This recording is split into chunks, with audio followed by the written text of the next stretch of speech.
run as part of the Centre for Financial Inclusion's Financial Inclusion Week. This webinar today is being organised by Move 78 and Financial Resilience Australia. So I'd like to thank firstly the CFI for the opportunity to have us today, and also thank all the speakers and attendees and everyone who's been involved in this. So thanks everyone for being part of this, being dialed in and volunteering your time to speak to us and allow us the opportunity to learn from one another. If you have any questions as we go through, feel free to use the chat box. And those questions will be sent to me and I'll be able to ask them as we go through, and there's also a little bit of time at the end for questions. And we've also got Vikram behind the scenes for tech support if anything goes wrong, so it should all be under control if there's anything that doesn't quite work, but it should be fine. So it's a bit of an introduction to myself. My name is Anna Shaw and I work for RFI Group as a Client Insights Manager. So RFI Group is a global insights provider, so we have surveys across the entire globe. We do research to do with consumer banking and business banking, and recently we've been really looking into COVID-19 and the impacts of COVID-19 on financial stress, on income, on take-up of consumer lending products, looking at really how is the pandemic impacting customers, impacting sentiment towards banks and institutions, and really looking at what do customers need. So this is an area that we've been really deep diving into, and we've also been looking into as well the changing payments behaviours and take up of new products such as buy now, pay later, payday loans, really looking at that changing credit landscape as well. So a whole range of research that we've been looking into to really understand financial inclusion and see, how can our research help better guide institutions to support customers, and also what can we learn about what customers need and what consumers need. So it's a little bit about me, but moving on to the real event for today, I'd like to introduce two people who I've actually been lucky enough to work with throughout this year on a number of articles and some content to do with inclusion. So I've got Mariko Braswell and Vinita Godinho, who are both experts in this space, and I'll let them introduce themselves, as today they'll be talking us through a really exciting and I see really important partnerships that they've been working together on. So Mariko, I might start with you if that works. Great. Thank you so much, Anna. And thank you to all the attendees and especially the panelists for joining us today.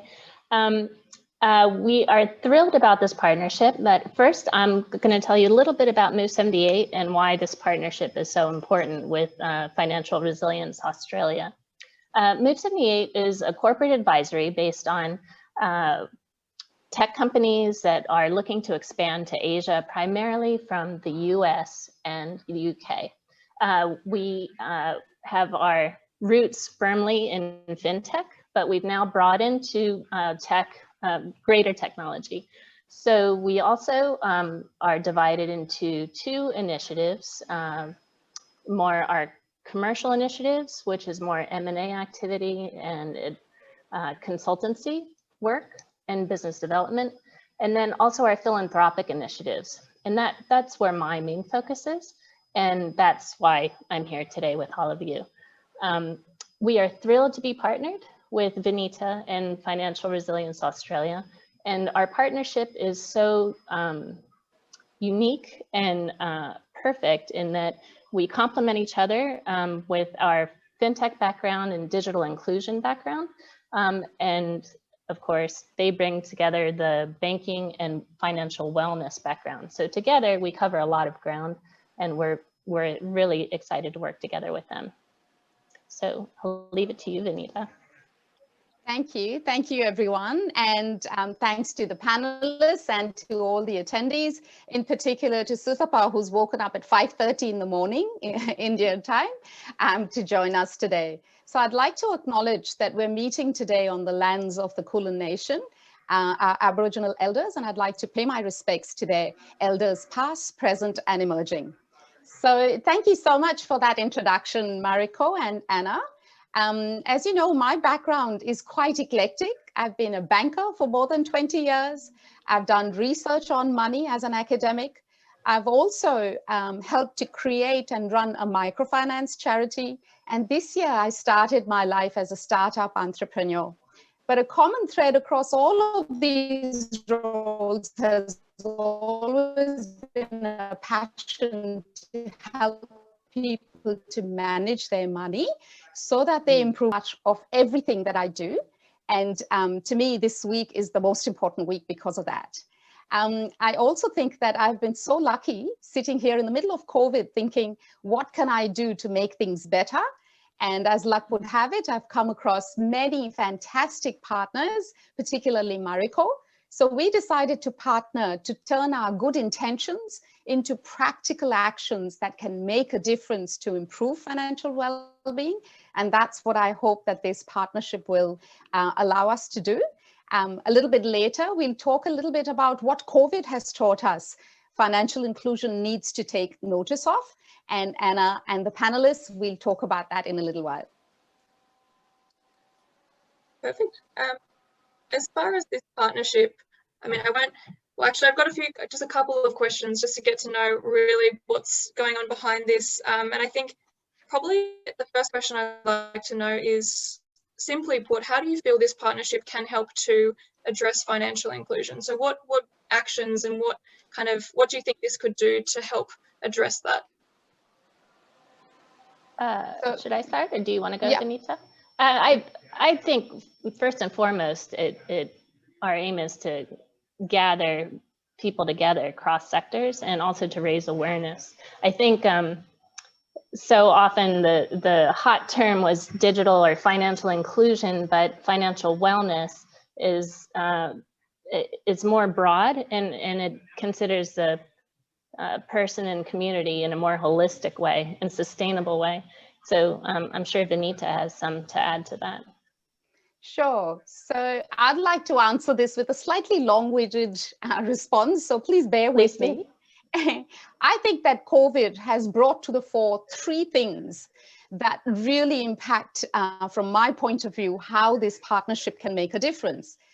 The first is that it has made it so clear that our physical, mental, and financial health is inextricably linked.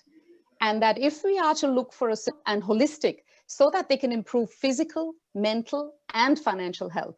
So to me, that's one of the first things that this partnership needs to look at.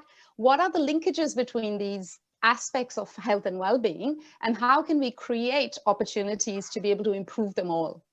The second thing that I think COVID has brought to real reality is that anyone, no matter what their gender, age, or earning capacity, can be impacted by a shock. So I think that we all need to find ways to take practical action to improve and protect our health and well-being in the home and in our workplace. And again, I think that that's something that this partnership can help us to do. Look for ways in which we can protect the health and well-being of individuals in their home environment as well as in their work environment. And the last thing I think that COVID has really driven home is that no one individual or organization or even country can hope to solve this pandemic on their own. So if we are to find a solution, we must all work together. And to me, just this little group that's talking this morning, we've got people from New Zealand, from India, from Singapore, from Sydney and Melbourne joining in, collectively looking for solutions. And to me, that's exactly what I hope that this partnership can achieve in the longer run. Perfect. That kind of ties in with my next question, actually, which is kind of looking at what are the long-term goals you both have for this partnership? So say over the next, 5 years, what would you really hope to be achieving? I might start with you again, Mariko. I think we're looking to become a bona fide nonprofit organization itself with membership, that kind of thing. But we would love to have involvement from countries all throughout APAC and across sectors, including government, business, academia, the innovation ecosystems, all on board to make it the most interactive possible. That's my short answer. Benita. And as usual, I'll give a slightly longer answer. Please bear with me. No worries. So my whole life, I think that I've looked at the ways in which we can combine evidence to take action. So I'd really like to see a minimum of 4 different kinds of work streams that this kind of partnership can look at. One is the network. As we mentioned, we must have connections across us all so that we can combine our efforts, reduce waste and duplication, and more importantly, find collective solutions. The second thing that I think we need to be informed by is good research and evidence. So I think that there needs to be an evidence base and a knowledge hub, which gathers together the really fantastic evidence that comes from different countries, which very often we don't have access to. And I'd like to be able to combine that in one place so that we all have access to the best type of evidence. The third thing I'm really passionate about is experimenting. You know, you need to turn that evidence into action and experiment, try, test, and learn from different approaches that can work in different business and organizations. So that experimentation to me is really important. And last but not least, I think that we can really combine strengths in terms of learning and development opportunities, because training and building skills is something we all need, whether it's in the business or government or industry or not-for-profit. So I think in my own mind, these are 4 areas that our partnership can explore. Perfect. And as far as if anyone wants to get involved and help you both out with this partnership, or, you know, if they have any opportunity that they can add some value, what should people do if they want to, you know, be part of this network and connect with you both? You could reach out to us via either of our websites, move78.global or Financial Resilience Australia's website as well. We both have pages on there speaking about this network, and we can go from there and continue the discussion. And I'll just add to that, you know, I'm an inveterate communicator. So I will be reaching out through all of my networks, everyone that I know. I'll be writing on LinkedIn and other types of media. And my call will be anyone who wants to join us can please put their hand out, and we will make our level best to engage you in what we do. Exactly.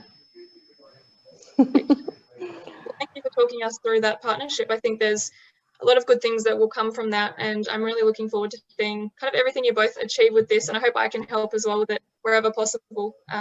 Was there anything else either of you want to add about the partnership, or shall we introduce the rest of our panel? I think we should go with our panel, and then we can wrap up at the end of that. Yep, perfect. Yes. Okay. Well, thank you both, Mariko and Vanita, for talking us through that. I'd now like to introduce the rest of the panel, who are also experts in this space. So we're very lucky today to have such a qualified panel of really impressive women as well. So we've also got Sutapa Banerjee, who is Board Director, Harvard Fellow and Behavioural Insights Advisor. And we've also got Dr. Pushpa Wood, who is Director of the Financial Education and Research Centre in Massey University in New Zealand. So Sutapa, if you could introduce yourself and tell us about your work and tell us about yourself. So I've actually been in the financial services space, you know, through my entire career. So this whole topic of financial well-being sits nicely with me. So I've been a money manager for most of my life, largely across 2 multinational banks. That's what I started with. And then after 24 years, I moved out of the corporate treadmill, and I went back to school, and I did a fellowship at Harvard. And in the last 5 years, I've been sort of working in the whole area of behavioral insights. And, you know, to me, it's fascinating the kind of practical insights it has, not just in the financial services sector, certainly in that sector, but across sectors. I've had a specific input and specific focus in the area of and today I sit on a number of commercial boards as an independent director, also on some nonprofits. So I have a lot of experience in the last almost 6 years in the financial inclusion space, both through an association with SEVA, which is a group which does financial inclusion for micro entrepreneurs and women. And I was, you know, Women's World Banking's nominee director on another board as well, linked to SEVA. Also, I want to sort of talk about commercial entities, which today, you know, with the kind of reforms that are happening in India, are stepping into this area. So, but there's still a lot of siloed mentality of social business, commercial business, academia remains siloed itself. So while Vinita sort of alluded in all of them, I teach a course in India's business school on gender and behavioral insights. So I kind of see people speaking different languages and a cross-sector, multi-stakeholder approach, which kind of brings them together, will help best practices flourish. And that's pretty much what I'm hoping to also get from this alliance. So I'll certainly be one reaching out. I've already started talking to Vinita about a couple of initiatives. And to me, the whole idea of not assuming that you already know, even if you've been in a sector for very long, so the ability to be able to use those insights and learn from those insights is what I think would be really useful. Perfect, thank you for that. And I might hand over to you now to introduce yourself as well. Tēnā koutou, tēnā koutou, tēnā koutou katoa, and namaste. And I'm speaking from the land of Tiarawa Māori tribe, which is based in Wellington. So I acknowledge their heritage and my heritage from India. I have very different background to all of you. I have never had anything to do with banks in my life in terms of working. Yes, I have very much dealings with them all my life, but never worked in banking sector. I'm not an economist and I'm not an accountant. All right, so I come from a very strong education and community education background. And back home in India, I worked in literacy and numeracy area as well as national service schemes. So I've been involved, and I'm a kind of a third generation unionist. So my work has always been following my dad from very young age, attending all the union meetings and sort of raising voices about what we can do for people. And literacy, numeracy, and managing money was one of the key things that I got involved in from a very young age. My education or academic background has got nothing to do with my job. I specialize in Indian religions and especially role of women in religion. But my professional background has always been, since I've been in New Zealand, is in education sector, especially in tertiary and community education sector. So I have worked right across NGO sector, community sector, the tribal areas, private sector and government sector. So currently I head the center, which is a Center for Financial Education and Research. It's quite a unique center in the world in some ways. There is no other university has a center like this, which has got kind of everything under one roof, if I can use the terminology. So it has research and evaluation arm, it has education and resource development arm, and it has got then consultancy and developing targeted resources for other organizations. So we work right across different groups. Sometimes one of the unique pieces of work in our research is a longitudinal study, which is 20-year longitudinal study started in 2012. It is only the second one in the world. The first one was University of Arizona. So we followed their pattern quite closely.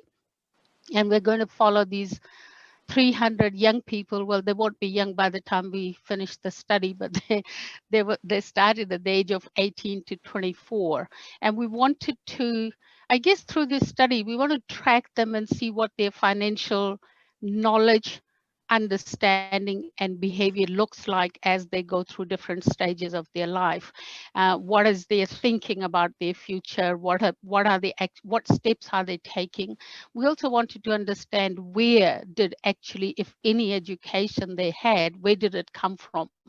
And it was very interesting to note that in 2012 and in 2017, the parents still remain to be the first port of call when it comes to financial advice or asking those questions. And that has always kept me, I guess,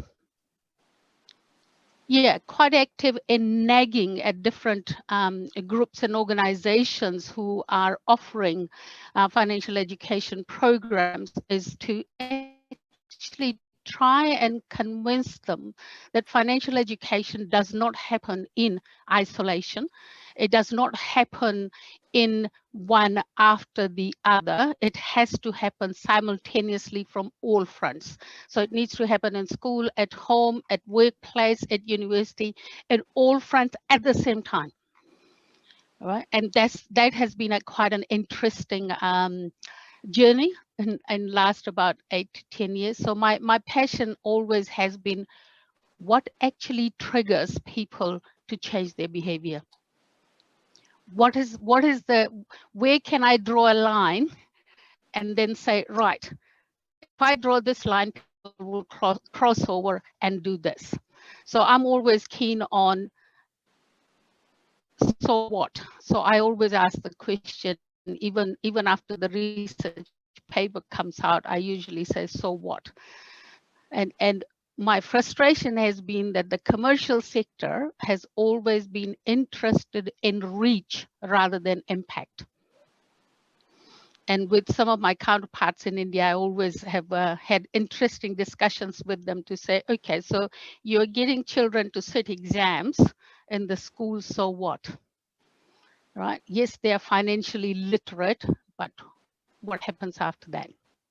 So that's from me for now. Perfect. I think that'd be an interesting question for later to talk about, financial literacy across different age groups and also across the different markets. I think we've got quite a good representation in this panel, like you mentioned, from different countries. So I'd be it's on my list of something to ask a little bit later. But thinking about the fact that we're all in different countries, I'd love to start off with a question, which is just looking at, given the current climate of COVID-19, it was very unexpected and it's had a lot of impacts across a range of different areas, and financial inclusion and financial stress is part of that.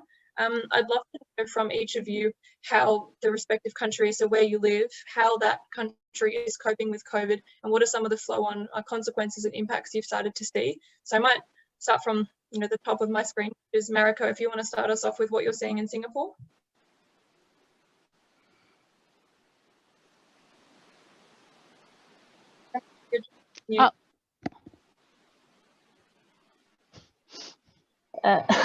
The Singapore government here has been amazingly supportive and helpful across sectors, actually, providing relief for different workers, and also the fintech ecosystems. There's lots of initiatives to give relief to startups and promote help them out as far as hiring and that kind of thing. So there's been a lot of help from the government here. But COVID did kind of lay bare the issue with migrant workers and remittances, which we'll be talking more about on Friday. So that was an issue that kind of came up and kind of sullied the Singapore's reputation slightly, but then they recovered and they've been treating it and dealing with it head on. So it's been interesting to see, and I feel fortunate to be here because they've been so proactive in how they're trying to help the communities here. Yep, so interesting to see as well. I think that other session, I believe that's on Friday, it's going to be quite interesting to find out more. And you and I speaking about that as well. It's a big issue, it's really coming to light. Yeah, and it was a little unfortunate. I mean, the remittance problem is a global issue. It's not just in Singapore, but because Singapore was doing so well with their reaction to COVID-19, when that came to light, people seemed to focus on that right away. But they're working on it and moving forward with it. And I do think the whole Digibank license announcements later in the year, that will all be helping to address it as well, I'm sure. So yeah, absolutely. Thank you for that. Sure. Benita, I might go to you next. Sure. So like Mariko, I think the Australian government jumped in quite quickly once we had COVID to look at providing first physical support in terms of what we need to do to protect ourselves from the infection. then starting to look at the mental health aspects, as I spoke about, because the more you're isolated, the more people are forced to be on their own and not have social connections, the mental issues are starting to come to the fore, people losing their jobs or having reduced hours. So financial support is also being provided. But I'm very conscious that no matter how much support is being provided, it is temporary. So it has a fixed date and there is a time when it'll stop. So my concern is always, how can we equip people so that they themselves become more resilient to the shocks? So my focus very much is on the groups who have been most impacted.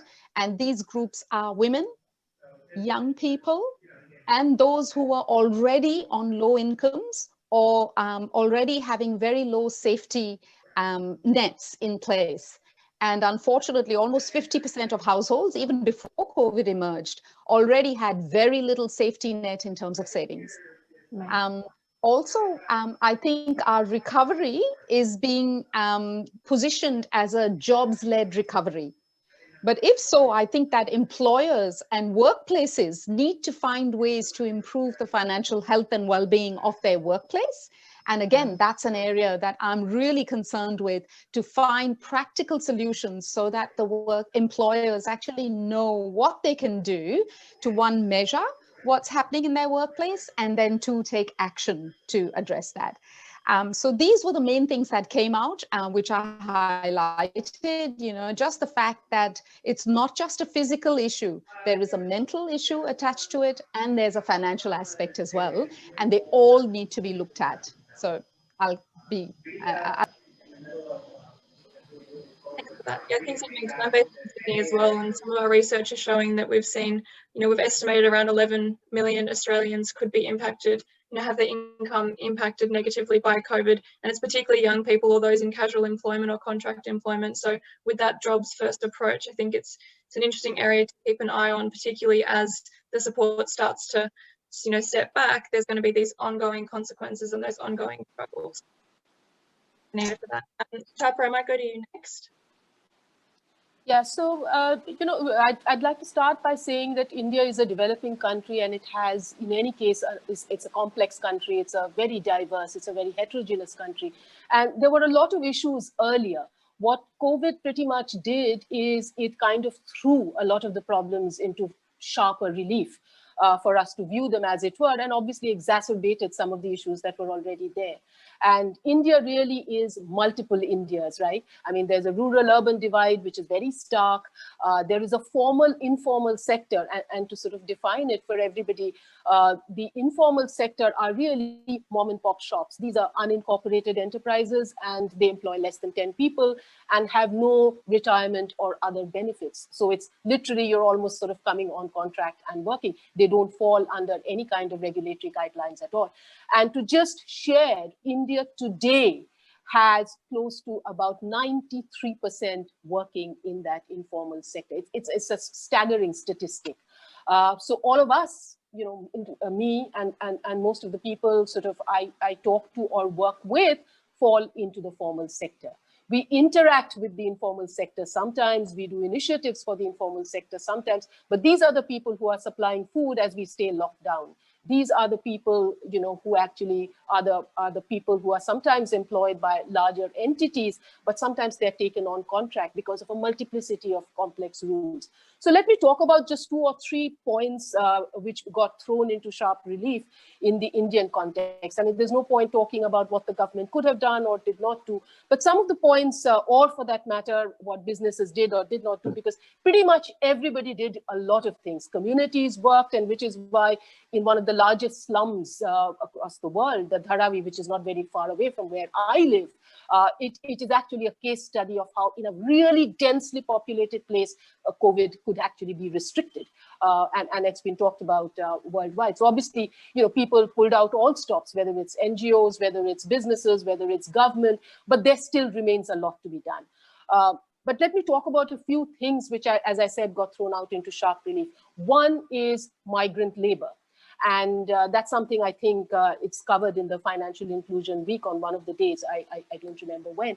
But the sheer size of that population and what happens when you have a lockdown in that population, and what happens when, you know, most of them work in cities, in construction sites, what happens, and these are all densely populated, what happens when you stop doing that work. So migrant labor is, you know, again, data is not very easy to get, but cross-validating, it's roughly about 120 million in a 1.3 billion population. So it's sizable, right?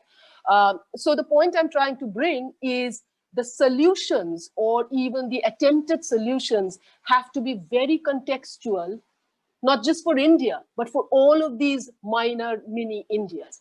And COVID affected everybody from the top to the bottom. Some have a nest egg and have better resilience, and some don't, right?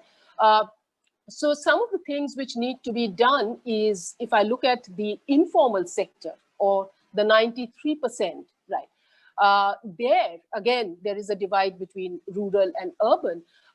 That is where really a lot of the focus of the government in terms of direct bank transfers, etc., have happened. But that is where we need to build financial resilience in a way, and look at a lot of evidence-based research to actually build that, which may or may not have happened in exactly the way it ought to have. Today, there are a number of people in the financial landscape reaching out to different people, just like you have Microfinance reaching out to one level. I sit on the board of a fintech company which is reaching out to MSMEs. These are micro and small medium enterprises. And when I say that 93% work in the informal sector, these are the business that we're really talking about. And yet, banks and even the larger non-bank finance companies don't lend to them. So there's obviously an economic benefit to lending to them. And today, capital markets in India and even globally are paying a premium to businesses at the bottom of the pyramid. So that to me is extremely interesting. We have a goods and services tax, without getting into the details, that has started to formalize this informal sector. And that's again interesting because, you know, it brings them into the safety net of a lot of benefits which others may not have earlier had. So that's one part. So that's one part, which is financial inclusion. And to reach the last mile, because India is such a large country, you know, reach and distribution is extremely important. And what's happening today is using Aadhaar, which is really a card that out of 1.3 billion, 90% of India has. And that, I'm a huge supporter of Aadhaar because it creates a unified digital infrastructure for the country.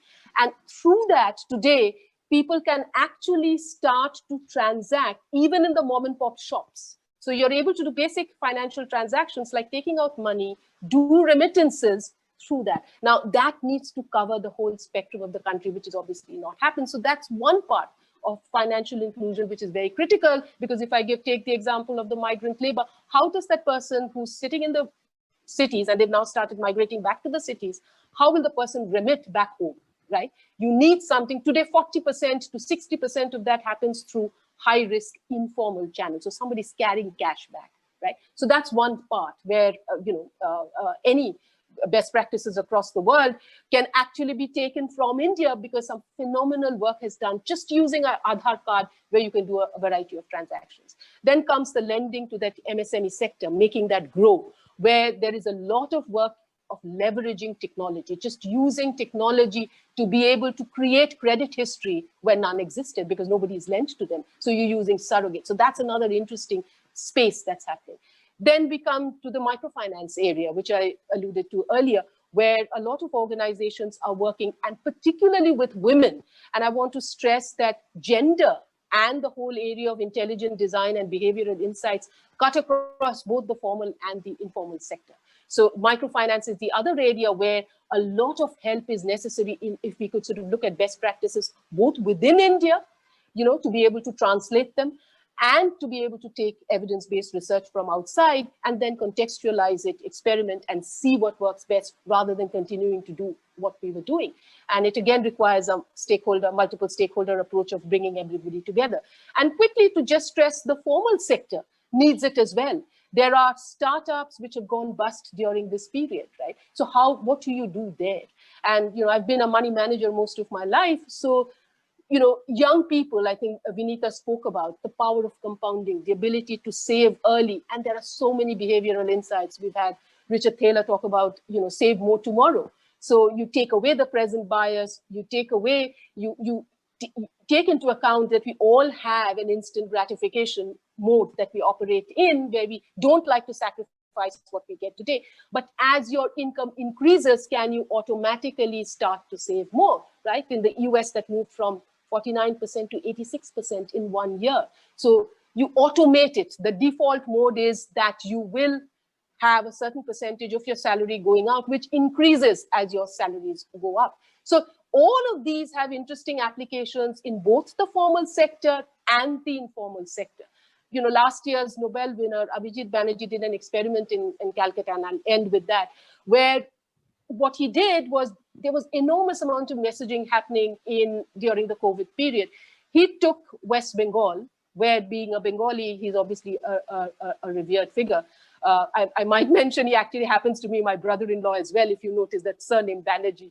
Anyway, so he did an experiment with 25 million people, where he sent a video which came as part of a link in their phones. And he did, of course, a control, and one with the video and one without, and where he sent a message out, very simple messages of washing your hands, of reporting if you have symptoms to the village elder. And there was the difference was stark. It was a 46 or a 50% increase. So statistically, huge differences. Again, what that shows is, in spite of being bombarded with messages, the moment you have somebody who is looked up to and respected, sends the message that cuts through the clutter and makes people react more. Now, doing things in an intelligent way, intelligent design can play a significant role in what you want to achieve. And I think that's really the need of the hour. So two things: getting away from silos and working together, government, businesses, non-government organizations. And that sometimes does not happen in India, because each second insight and using intelligent design to actually be able to do something smarter. So I'd stop there. Thank you for that. There's so many questions I could ask just after that, but I'll find for a little bit later. But thank you so much for that. Pushpa, if you'd like to talk about how things are in New Zealand. And adding to everything what especially what Vinita said is applied, was quite interesting for a lot of us who have been in the financial education, financial capability, and all of that different terminology we are using nowadays. Have been involved in that. One thing was really quite interesting, that despite the fact the country has been putting millions and millions and millions of dollars each year and lifting people's financial capability and financial well-being, obviously hasn't gone into the right places. Right. And the reason why I say that is that within the second week of lockdown, people were starting to cry out that we don't have sufficient money to buy groceries for next week. Right. So when you start to see within the second or third week of lockdown, people are struggling to make ends meet, that's where it really keeps me awake. Right. And that's where we did a kind of a very short piece of paper where we say the new and emerging phases of vulnerability post-COVID-19. So we looked at there are traditionally what I would call a vulnerable people who have been vulnerable, have been traditionally in our New Zealand's benefit system. Right. So for them, things didn't change very much, except the isolation. Right. So their income level did not go down. If anything, their income level actually went up slightly, because the benefits were increased for them to meet up. But then there was a sector which was supposedly doing okay, right? And they were the ones who were new emerging sector, became very quickly emerging group who were running the risk of falling off the wall and joining the vulnerable groups, right? And then we had women who were there's a particular group of women who already have been in that vulnerability stats, but there was a new group of women who were also joining that. So that was quite an interesting way. And then, of course, we had the whole SME sector, which was sort of doing okay or just doing okay. But then all of a sudden, COVID hit and there was a huge challenges in front of them. So we had actually 3 key sectors that were really hugely impacted by COVID.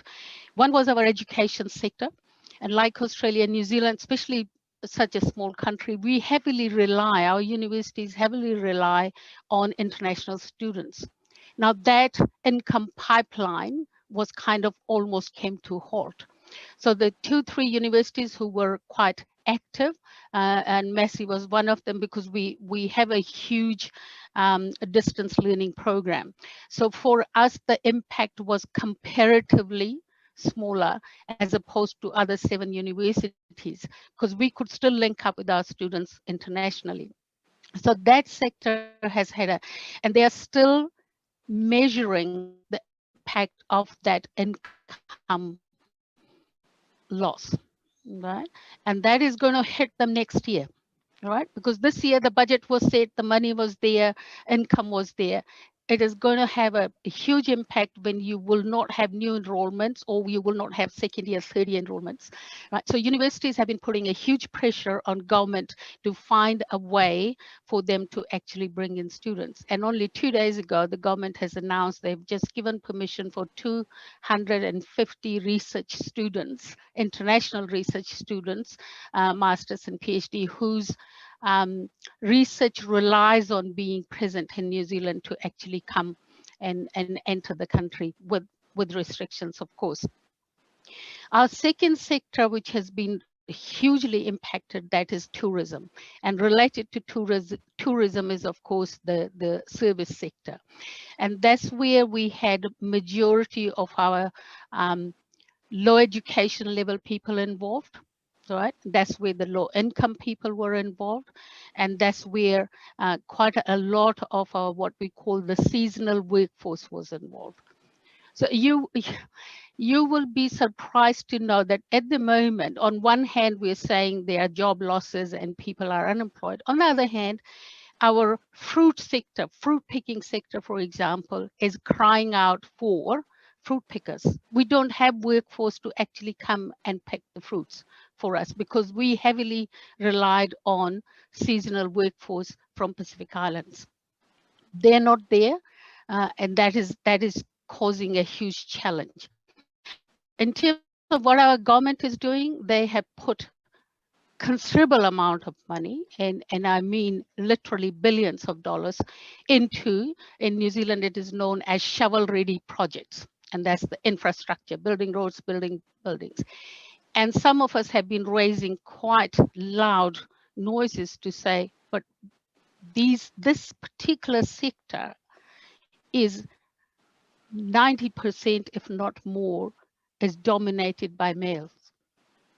Where is some investment for female dominated sector? Where is some investment for service sector, the old age homes, the retirement villages, the hospitals, all of those kind of things? So there's that discussion is still going on as what we can do. What COVID has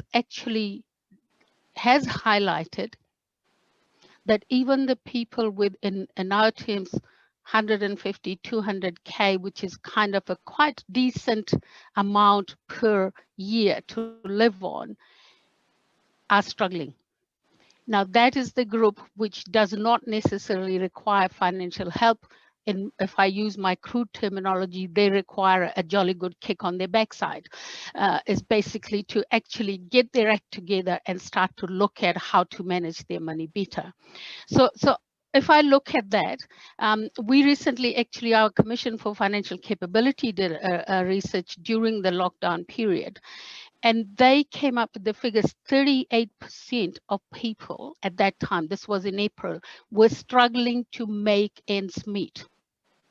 right? So they were really struggling to make ends meet. And then there were further 40% of people who were actually, if not given any help, or if they did not do something, really did not change something, they were running the risk of falling into that, right? So when you start to look at that startling figure, so a country of 5 million, it starts to really impact, right? In terms of financial inclusion, we have enjoyed as a nation a status of one of the most banked country in OECD, right? Because of a benefit system. You have to be banked. You have to have a bank account to do that. There are exceptions, of course, the prisoners, and there's another piece of work going on about it within the inclusion sector. Right, so that has been a quite interesting, startling revelation for a lot of people. Though we feel we are financially included, but lockdown has actually highlighted the digital divide that exists. Right, so despite the fact that you do have a bank account, if you cannot access it in periods like this, or if you cannot really gain information that you need to, then we have a risk. And so that digital divide was in rural, urban, like anywhere else, the generation, and then of course the Maori and Pacific communities, right, which is our indigenous Maoris, our indigenous communities. So that piece of work is now being kind of picked up, so much so that the strategically we're now looking at how do we actually make everybody in this country have a digital access to financial products and services, right? Now, as soon as you do that, then there's another question comes with that is, how do we actually equip them to be knowledgeable, experienced, and have confidence to deal with financial products and services in a digital world, right? When you're used to a face-to-face, right? And the third group, which is of concern, is our retirees group. So you may or may not know, we have a universal pension system. So once you are 65, you have access to what we call the government superannuation, which is not means tested. Now that is roughly, people say, is between 60 to 70% of your average income. That essentially means there is still a gap for you to actually live comfortably in your retirement. And most of the retirees rely on their savings, and we have a Kiwi Saver scheme, and we have people's private investments, right? So when your interest rate is going considerably low, that is going to, again, that impact is going to hit us in 2022 more so than anywhere, anytime soon, right? Because the retirees still have that buffer to survive from 6 to 9 months in terms of their savings. But when that regular income they have counted on subsidizing their super, we're going to have some challenges. And lastly, the newest phenomena which is happening in New Zealand, and I'm not sure anywhere else, we have been struggling with homelessness. We have been struggling with the low home ownership rate. We have a serious love affair with home ownership in our country. And so now, today, actually, I heard that one of the banks have even announced below 2% mortgage rate, right? So mortgage interest rate has today gone down below 2%. So therefore, what is actually happening, and people are seriously concerned about, is that we need to find a way to minimize the impact of that, because the speculators and the people with money are going in all out to purchase houses. And so house prices, instead of going down in New Zealand, they're going up, and they're going up on a kind of a daily basis, not monthly basis. And in some areas, it's almost impossible for average income person to actually purchase it. So there are some challenges for us. Government has done considerable amount of work they have put, but majority of the work and majority of the money that is going, it is still, in my personal view, it is still in meeting the emergency needs. So it is still in the response mode rather than recovery and regeneration mode. We still need to move out of response and move into recovery and regeneration. So in my view, I think what we need to be looking at is, where do we need to put just-in-time support, right? So we can prevent people from falling into the deeper.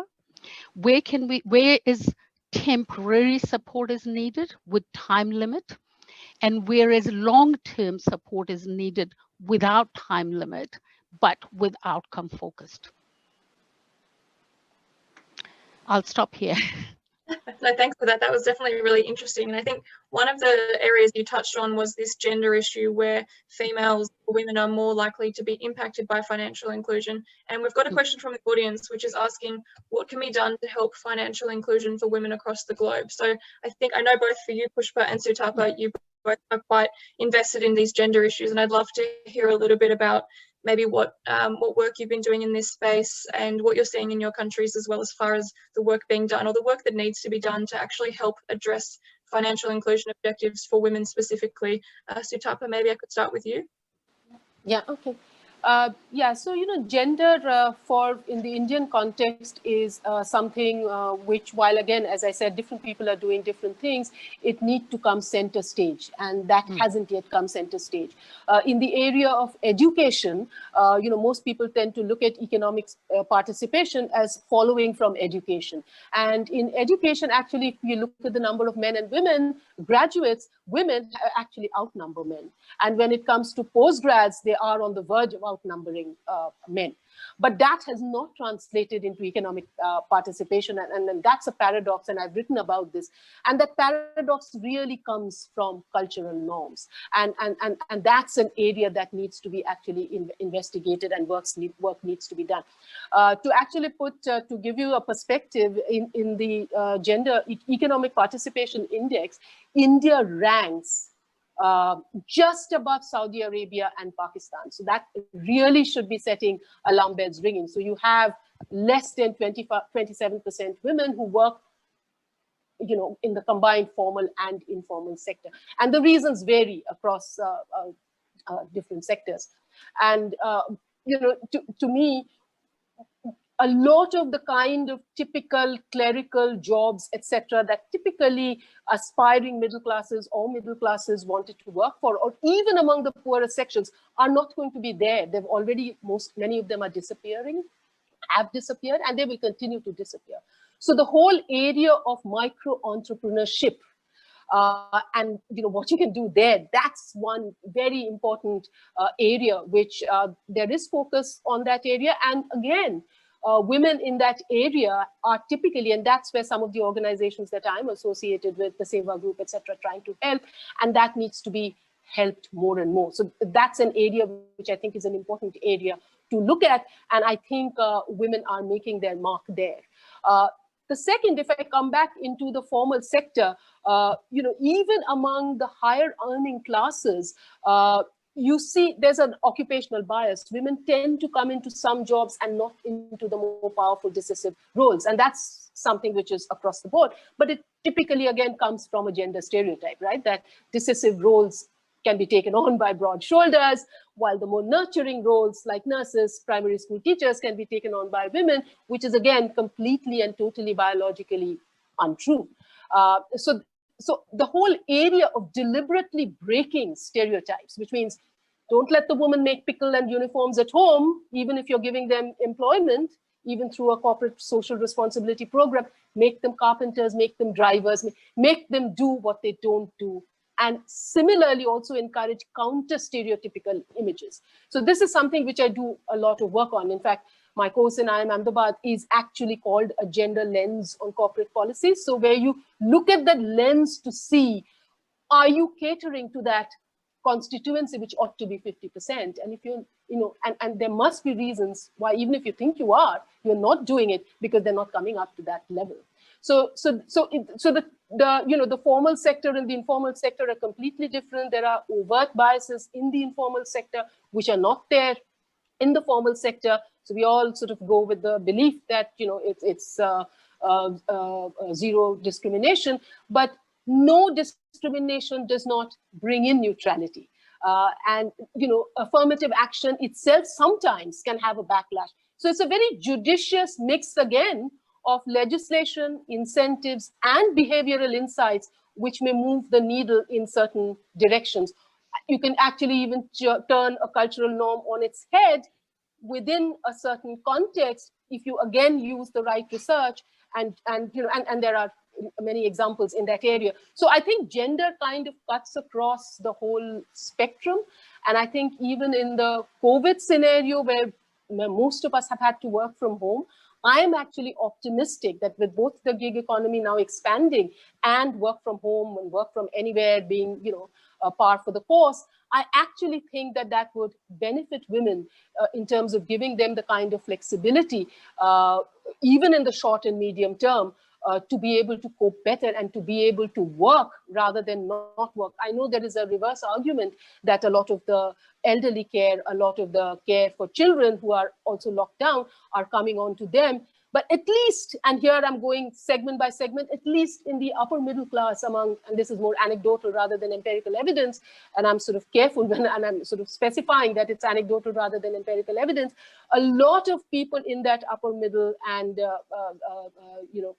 more segment, a lot of the men, because they're working from home, contribute to domestic work. So some kind of equalization on the home front enables a woman to actually work. But that's of course specific to that segment. But as I said, gender cuts across the entire spectrum, and you need to bring gender front and center within the country to be able to really move the needle. So far, it has been ease of doing business and other priorities. I think just bringing women front and center will have many other side benefits, and multiplier effects, some of which we already know, and many more in countries like India. I'll stop there.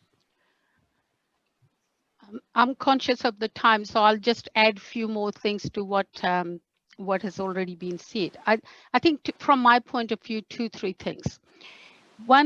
Number one thing is the women themselves have to realize their own potential and their own power. In my experience, whether it's anecdotal or lived experience, women are the ones who limit themselves and other women around them when it comes to the potential. And we need to really take that out of the equation. Number two, I think we need to start changing our language. We need to start talking about financial capability for all, irrespective of gender, right? Because as soon as we start dividing in gender, it starts to have a slightly different connotation and provides excuses to people. I'm all for taking any excuse out. Number three, we need to really keep pushing, and in New Zealand we're doing that, is living wage and pay parity. That needs to come in right across the country. We need to introduce living wage and we need to introduce pay parity. I was quite pleased. I think it was Spain today announced that it will be illegal from today for women to get paid less if they were doing the same job as men.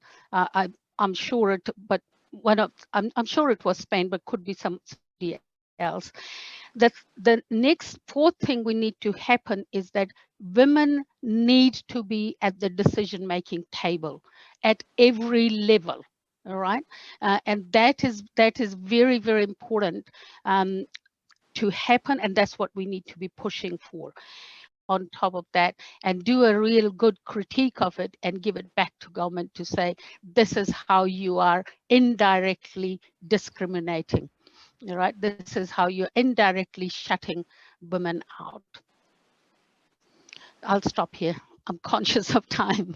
Thanks so much for that. I think from both of you especially, that was really interesting to hear, and I think it's been really great to have that global perspective as well. And I think as a panel of women, it was a question that just was worth asking, so I'm glad we got a little bit of time to cover that one. Now it is a little over 12 o'clock, so I might finish up here unless anyone has any final comments they'd like to say. No. On behalf you of the very much. partners, I'd just like to thank the panelists, thank Anna. You've done a fantastic job. I'd like to invite everyone to come in tomorrow as well. We're having a fantastic panel on financial fintech and the role of inclusive design. And on on Friday, we're talking about remittances and migrant workers. And look, this was only the start of the conversation. I know as women, we've got so much to say. All I'm saying is don't worry. Definitely be having many follow-up opportunities, and we'll be reaching out on behalf of Mariko and myself to all of you to celebrate the fantastic difference we can all make by working together. And thank you from me. It was nice to meet some new people. Very nice meeting you as well. Thank you. Yeah, thanks so much. Pleasure everyone, from my for side coming as in. well. Thank you so much, everybody. Thank you. Thank you all.